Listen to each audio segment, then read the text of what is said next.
আজকে চলে গিয়েছিলাম বেস্ট বাইতে ভাইরাল সেই পকি প্লেটটা কেনার জন্য, বাট ওখানে গিয়ে ওদের এত সুন্দর সুন্দর প্রোডাক্ট দেখে আমি তো পুরাই সারপ্রাইজড হয়ে গেছি। যেটাই দেখছি সেটাই ভালো লাগছিল। তো যেহেতু মেইনলি আমি ভাইরাল প্লেটটা কেনার জন্য গিয়েছিলাম, সেজন্য আমি প্রথমে প্লেটের সেকশনে চলে গিয়েছি। সেখানে ওদের অনেক সুন্দর সুন্দর কিছু প্লেটের কালেকশন দেখলাম। এগুলো দেখে কিছুতেই মনে হচ্ছিল না এগুলো মেলামাইনের। প্লেটগুলো খুবই কোয়ালিটিফুল ছিল। এগুলোতে খাবার সার্ভ করলে খুবই এলিগেন্ট লাগবে। ওদের বেশ কিছু বাটির কালেকশন দেখলাম, চারকোনা, দেন ওভাল শেপের, দেন এই ছোট সসের বাটিগুলো দেখলাম, খুবই কিউট লেগেছে আমার কাছে বাটিগুলো। এরপর চলে গেলাম এই কন্টেনার গুলোর সেকশনে। এগুলো দেখে তো আমার মাথা পুরাই নষ্ট হয়ে গেছে, কোনটা রেখে কোনটা নিব বুঝতে পারছিলাম না। ইচ্ছে করছিল সবগুলো নিয়ে নিই। এগুলোর ডিজাইন গুলো এত সুন্দর ছিল কি বলবো।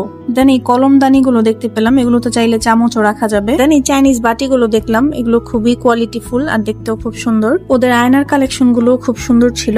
এরপর সুই সুতার একটা বক্স দেখতে পেলাম, এটা একটা সেট। দেন বাঁশের এই ম্যাট গুলো খুবই কিউট ছিল। রাক্সের এই বক্সটা ছিল খুব সুন্দর, ঢাকনা সহ। এরপর এই কিউট কিউট মগ গুলো দেখতে পেলাম, মম এন্ড ড্যাড লেখা। এই মগ গুলো খুব সুন্দর ছিল।